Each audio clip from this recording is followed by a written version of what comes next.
Guys, j'espère que vous allez bien. Bienvenue chez La Doa. It's about everything. Et actuellement, on va parler d'un sujet sérieux parce que vous vous rappelez, en 2020, qu'est-ce qu'il y avait? Qu'est-ce qu'un virus a créé? A bloqué tous les pays et jusqu'à maintenant, les économies sont rendues compliquées. On regarde, on marche au centre-ville, on voit beaucoup de commerces brisés. C'est à cause de de tout un renfermement. Quand vous fermez, vous bloquez toutes les activités de peuple, le monde sont obligés de fermer leurs boutiques et tout. Ça débalance une économie. Surtout, c'était sur des années qui bâtissaient leur tout. Pourquoi on parle de ça? Parce qu'actuellement, il y a un événement qui est arrivé récemment, il y a quelques jours de ça. Et ça, si ça ne vous a pas choqué, ça devrait vous porter et vous choquer. Parce que les Américains, on le voit qu'ils font des ententes avec les pays. Parce que justement, au-delà des pays, ils ont fait une entente récemment avec le Congo pour que le Congo accepte de recevoir leurs déportés comme dernier recours, tu sais, leurs déportés qui veulent se débarrasser pour l'envoyer chez eux.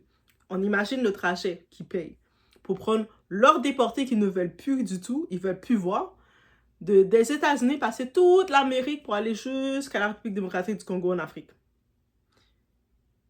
Est-ce que pendant tout le trajet, ils ont testé leurs déportés pour s'assurer que leurs déportés n'ont pas de virus, n'ont rien du tout? On laisse le bénéfice du doute. OK?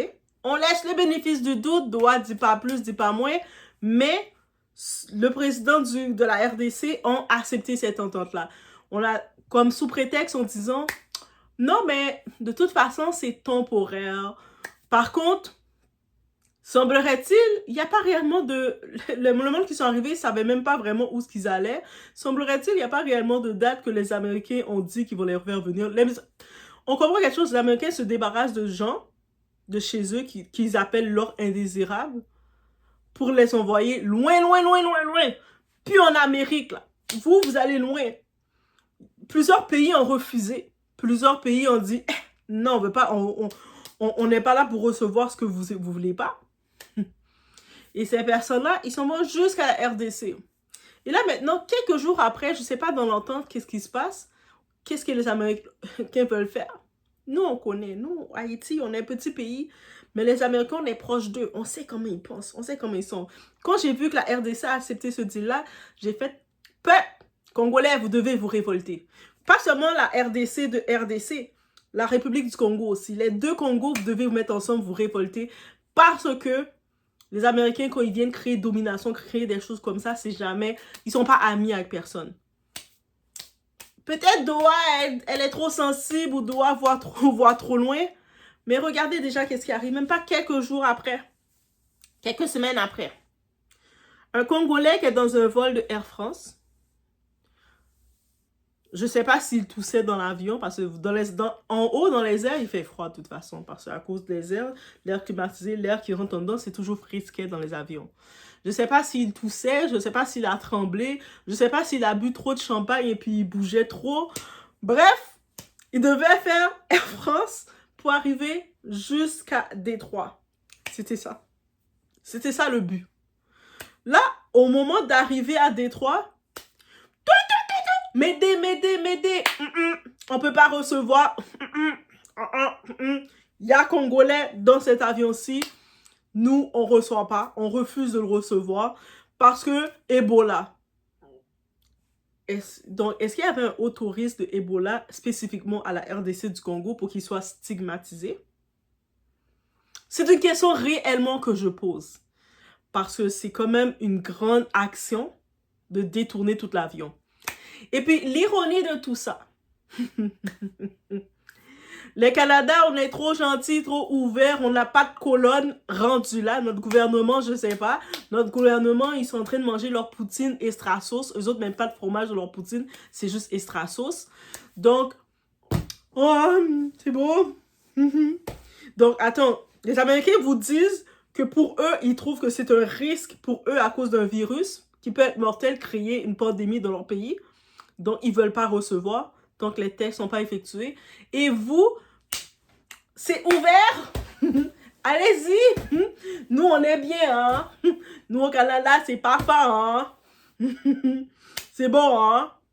Et là, je me dis, mais ça veut dire le virus Ebola, lui, c'est comme le COVID. Il est venu, il a fait son temps. Et puis, quand on a dit, OK, tu peux partir, il a fait, OK, je m'en vais.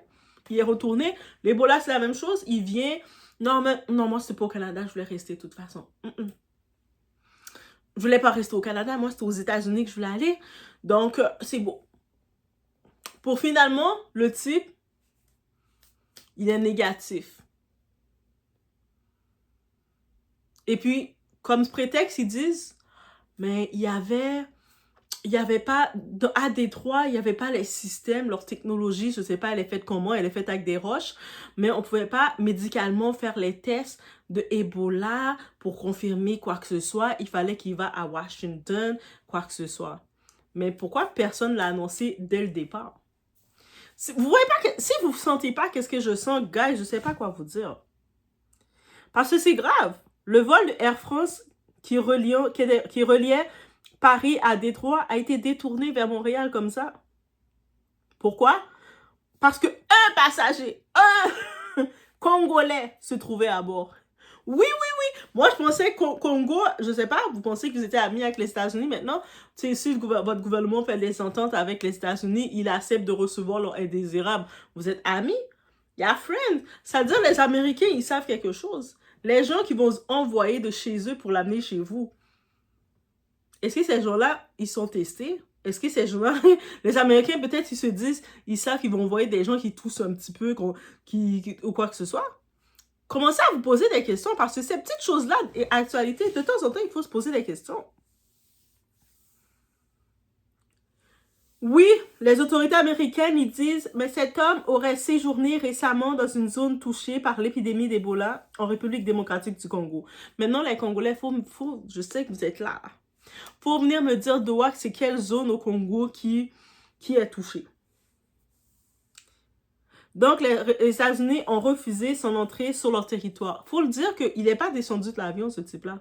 C'est-à-dire que comment ils ont pu peut-être remplir même quand tu remplis la feuille ta feuille pour dire est-ce que tu as été dans des zones, quoi que ce soit, c'est quand que tu arrives devant la douane et tout ça que tu montes ta feuille. Donc, lui n'est pas descendu. Mais eux autres ont déjà senti qu'il allait dans des zones touchées. OK.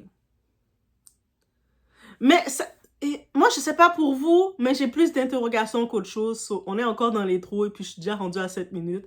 Je pense que cette vidéo va être longue. On a beaucoup de choses à dire. Yo, on met des likes. Je pense que je vais mes poumons vont se vider. Mes airs de poumons vont se vider parce qu'on a beaucoup de choses à dire. On doit se sensibiliser rendu là parce que le cas est grave. En créole, on dit cas grave, cas grave. On est là.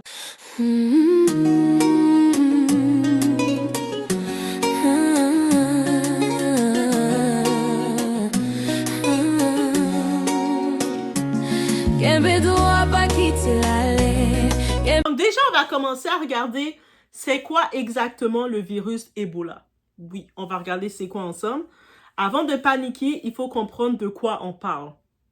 Parce que si une personne, ils ont soupçonné sans avoir reçu la personne, peut-être avec les informations de la France, je ne sais pas quelle information qu'ils ont données, mais ils se sont soupçonnés que cette personne, elle peut avoir le virus en elle.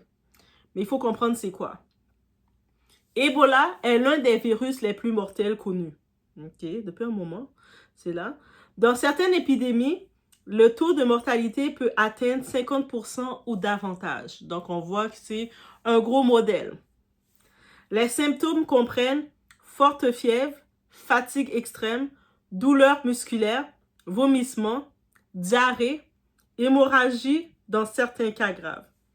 Contrairement à la COVID, Ebola ne se transmet pas simplement parce qu'une personne est assise à côté de vous.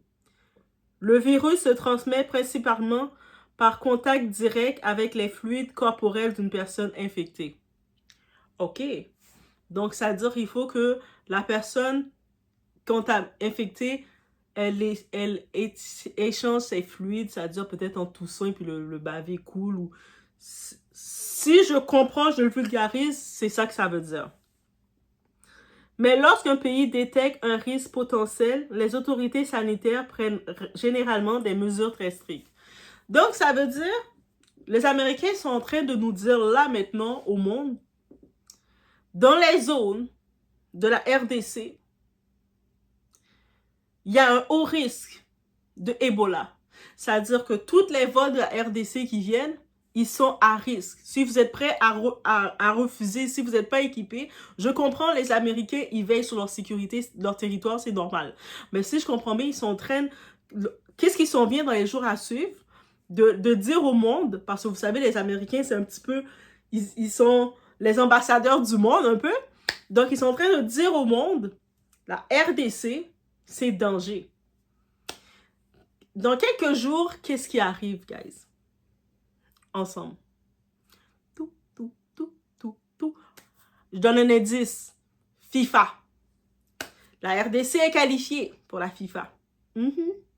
On sait déjà que il y a, au-delà des joueurs, il y a les délégués, les personnes qui vont accompagner les joueurs. Il y a des joueurs qui viennent de la France, mais il y a des joueurs qui viennent de la RDC. Il y a pas seulement les joueurs, mais il y a aussi l'organisation. Et puis, on sait que, si je ne me trompe pas, le premier match de la RDC, c'est le 2 juin. On est le 24 mai en ce moment. On fait la quarantaine pour pouvoir, la quarantaine pour pouvoir être sûr qu'il n'y a pas de contamination, il n'y a personne qui est infecté. On voit quoi?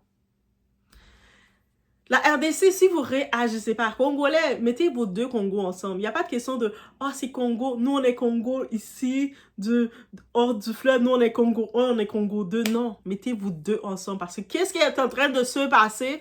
Ah, non, il faut se rebeller. Non, il faut se rebeller. Je vous envoie l'énergie de Jean-Jacques Dessalines. J'envoie l'énergie de Dessalines en ce moment pour vous.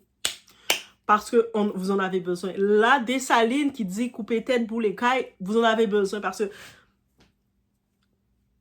soudainement. Donc, est-ce que c'est Congo seulement, RDC qui est affecté? Pourquoi ils ne disent pas quelle zone? Non, déjà, pourquoi ils ne précisent pas, voici c'est tel secteur qui est affecté, telle zone qui est affectée? C'est tout le Congo qui est affecté? C'est quand même un très gros pays, le Congo, là. De côté superficie. Non, il faut se poser la question, guys. La RDC et les États-Unis, un timing qui fait parler. Et c'est là, ici, que certains observateurs soulèvent une coïncidence troublante. Et oui. Beaucoup de monde commence à travailler leur discernement ici. La RDC vient récemment de renforcer plusieurs discussions stratégiques avec Washington sur différents dossiers. Est-ce que vous étiez au courant? Mais voilà.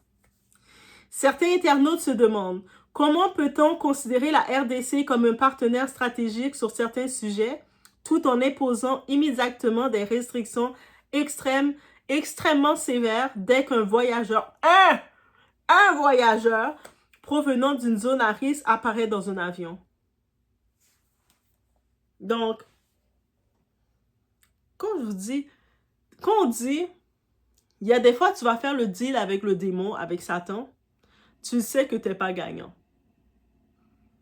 Peu importe les ministres, les présidents, le président et tout de la RDC qui pensaient que c'était une bonne idée de faire un deal avec le Satan qui est les États-Unis, vous n'êtes pas gagnant.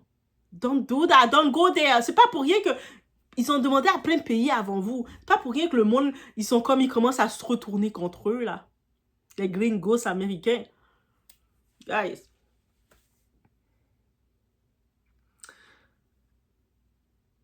C'est sûr, d'un autre côté, on doit faire la distinction entre politique et santé publique, mais en même temps, on fait la distinction, mais il y a beaucoup de liens qui laissent entendre qu'il y a des liens.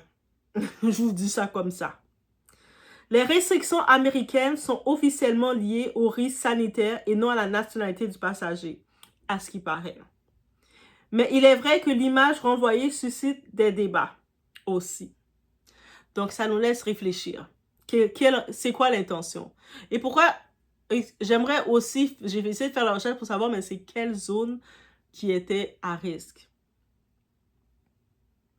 On se dit maintenant la question, mais pourquoi les Américains ont-ils refusé l'entrée? La réponse officielle est simple. Les États-Unis appliquent actuellement des restrictions d'entrée aux voyageurs ayant séjourné dans certaines régions touchées par Ebola. Le passager concernés entraient dans cette catégorie. Selon les autorités américaines, il n'y a aucune exception, aucun risque inutile, même si c'est faible, il n'y a aucun risque. On ne peut pas les blâmer pour ça. De ce côté-ci, contrairement à d'autres pays, ils veillent sur leur territoire. C'est ça le but. Donc, les États-Unis privilégient le principe de précaution maximale. Leur logique est claire. Mieux vaut prévenir une crise sanitaire que devoir la gérer après coup. De ce côté-ci, tu sais, qu'ils arrivent, qu'ils disent, on a senti un risque, même si pour, à la fin, c'est plus la peur qu'autre chose, on prend pas de chance. Mais par contre, le côté que moi, ça m'a choqué, c'est le Canada dans tout ça. Le Canada, on est des oignons. Est-ce qu'on est des oignons? Tu sais, l'oignon, là, on est un oignon. On est un oignon qu'on enlève, on n'a plus de pelure. Donc, les Américains, ils disent, on soupçonne un risque, on ne vous fait pas atterrir chez nous. Mais pourquoi vous acceptez de faire atterrir quelqu'un pour faire les tests chez vous? C'est-à-dire que vous, notre territoire au Canada, n'importe quel oignon peut rentrer et puis ça se propage comme ça, sachant que si ça se propage au Canada, on est un territoire, on est séparé terrestrement. C'est sûr que ça va venir aux États-Unis. Canada, États-Unis. En plus, il y a la F1, week-end de la F1, guys. La Formule 1. C'est le plus gros week-end commercial. Money, money, money. Ça veut dire que... C'est quoi ce lien? Est-ce que le Canada veut tellement dire, ah, eux autres, les Américains sont trop stricts? C'est comme si les Américains, eux autres, c'est le parent. Vous savez, il y a toujours un parent qui est vraiment sévère, strict, qui applique ses règles. Il y a un parent qui est comme, qui n'a pas de règles, qui est comme, je m'en foutisse, tu fais ce que tu veux. Il est 4 h du matin, mon enfant, tu veux pas dormir, dors pas, tu vas jouer dehors. Ça, c'est le Canada. C'est le parent, je m'en fous, fais ce que tu veux. Oh, mon bébé, t'as 8 ans, t'es sorti dehors à 4 h du matin. Ok. T'es libre. Cool. Les Américains, eux autres, sont les parents stricts. C'est ça que ça veut dire.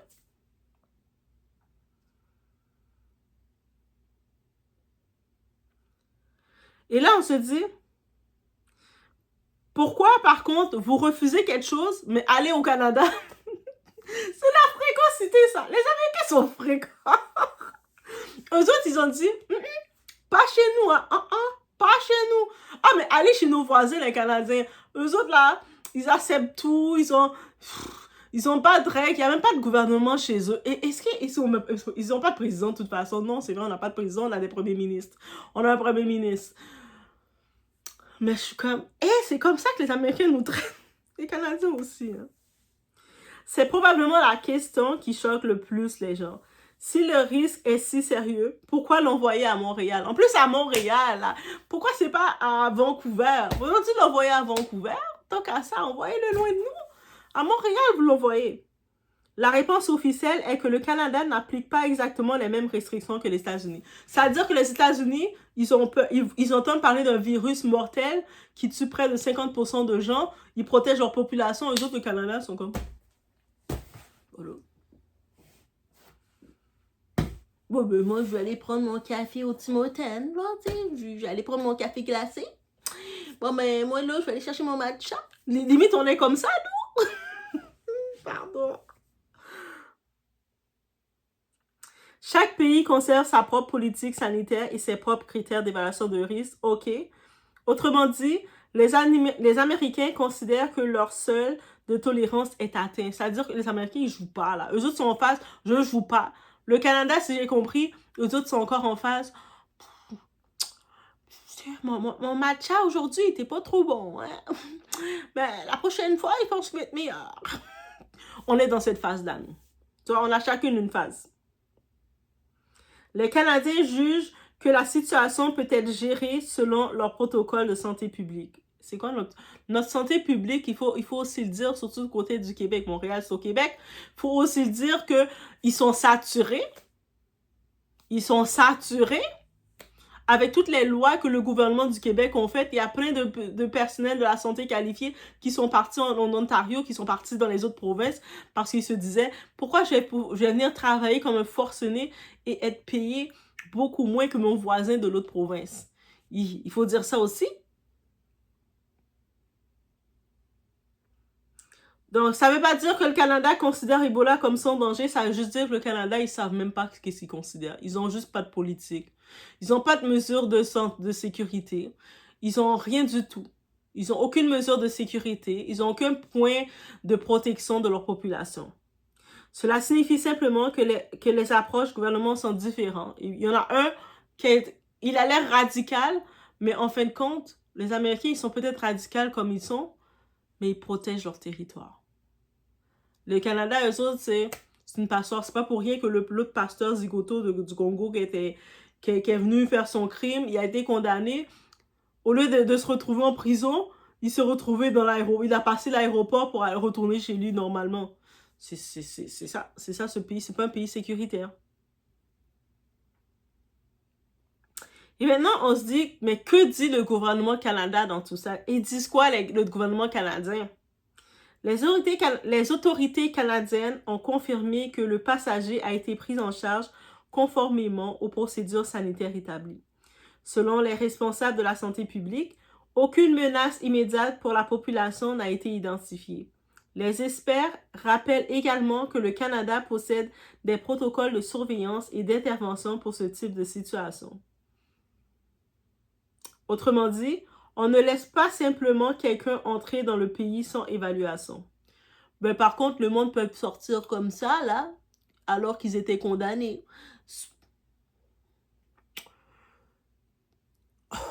On commence à taper du doigt sur le gouvernement canadien, là.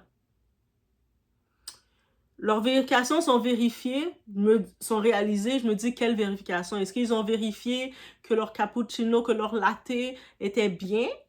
Il y avait une bonne dose de la petite sauce caramel dedans? C'est quoi qu'ils ont vérifié? Faut dire. Et des mesures d'isolement peuvent être appliquées si nécessaire. Dans ce dossier, ça révèle une autre réalité, guys. Cette affaire montre à quel point Ebola continue de faire peur. Et oui, c'est un virus. C'est ça. Même lorsqu'aucun cas confirmé n'est annoncé dans l'avion. Même lorsqu'il s'agit simplement d'un voyageur ayant transité par une zone concernée. Le mot Ebola suffit encore aujourd'hui à déclencher des mesures exceptionnelles. On est encore traumatisé de COVID, nous. Même moi, je suis encore traumatisée de COVID, là, qu'on ne pouvait pas sortir, et puis il y avait des restrictions et tout. On est traumatisé, là. Et il faut reconnaître que les images des précédentes épidémies ont profondément marqué l'opinion publique mondiale. Donc, le vrai débat pourrait être santé publique ou la peur. La question n'est pas seulement médicale, elle est aussi sociale. À partir de quel moment protège-t-on réellement la population? Et à partir de quel moment la peur prend-elle le dessus? Les gouvernements doivent constamment naviguer entre ces deux réalités. Éviter une catastrophe sanitaire sans tomber dans la stigmatisation automatique des voyageurs provenant de certaines régions du monde. Et maintenant, quelques conseils face au Ebola, au virus Ebola. Si vous voyagez dans une région touchée, respectez les consignes sanitaires locales. Évitez tout contact avec les fluides corporels de personnes malades. Se laver fréquemment les mains. Signalez rapidement tout symptôme suspect aux autorités médicales. Suivez les recommandations officielles des agences de santé. Cette histoire dépasse largement le simple détournement d'un avion. Elle révèle les différences entre les politiques sanitaires des pays, clairement. Elle rappelle aussi que certaines régions du monde continuent de faire face à des défis sanitaires majeurs. Et surtout, elle pose une question qui risque de faire débat. Si le risque était suffisamment important pour empêcher l'avion d'entrer aux États-Unis, pourquoi est-il acceptable pour le Canada? On a beau dire qu'on n'a pas les mêmes règles que les Américains, mais I don't think so. C'est comme, non. C'est comme, je me sens plus en sécurité là au Canada. C'est comme mon gouvernement, il laisse n'importe quoi rentrer, n'importe comment rentrer. Un dit, ils arrêtent tout l'avion. Non, nous, on prend pas de chance. On prend pas de chance. Ah, ben c'est bon, tu peux rentrer, c'est bon. Cool. Il était correct, hein, en fin de compte. Et s'il n'était pas correct, s'il aurait le virus, imagine combien de personnes auraient été contaminées qui travaillent dans l'aéroport, tout le monde autour, contaminer le système. Dans les commentaires maintenant, dites-moi ce que vous en pensez. Les États-Unis ont-ils eu raison d'appliquer le principe de précaution maximale ou cette décision envoie-t-elle un message contradictoire au reste du monde? Moi, je pense, avec le traumatisme qu'on a vécu du COVID, la pandémie de 2020, je pense que je suis du côté américain, prudence au maximum, avant tout. T'as un doute, mais tu protèges ton territoire. C'est ça le but du gouvernement américain. C'est-à-dire, on a beau dire tout ce qu'on veut des Américains, mais ils ont fait ce qu'on attend d'eux. Ils ont dit, je vais protéger mon territoire. Non. Il a été dans telle zone, il ne rentre pas chez nous.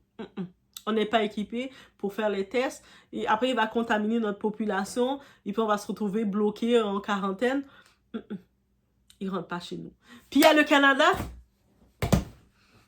Eux autres, là, c'est Trudeau qui nous a légalisé ça. Hein? Ah, c'est bon, cette affaire-là. En train de fumer. Ah ouais. On est height. Le Canada, on est height. Nous, on est height. On est dans notre niveau de height. Le monde peut sortir du pays, même à condamnation. Le monde peut rentrer, venir faire les tests comme ça. Hey, t'as été refusé à cause de risques, mais viens chez nous, c'est correct. Puis la population, on est supposé se sentir confortable par ces procédures-là, ces politiques-là. On est supposé se dire, ben, pour eux, ils ont vu ça comme un signal d'alerte. Pour nous, ben, c'est correct. On a du bon. Guys, let me know what you think. Mais c'est un débat qu'on doit en parler. Et le Congo RDC, vous êtes là en mire, là. Bien, et les autres pays, peut-être le Canada, ils ont été souples. Ils ont été très gentils. Ils étaient height. Celui du Canada, il était entre les vapes. Ça. Il avait pris ses produits de consommation récréative. Il était vague. Il était comme... Pourquoi pas? Il était comme ça. Mais il y a les autres pays autour qui regardent ça, là. Croyez-moi, vous allez être stigmatisés. On va vous pointer du doigt. Be careful with that. Parce que les Américains, eux autres, là, ils vont pas se dire on était juste trop radical. Ils vont dire prudence avant tout. OK? Je vous laisse sur ce. Let me know what you think. On se retrouve aux prochaines vidéos.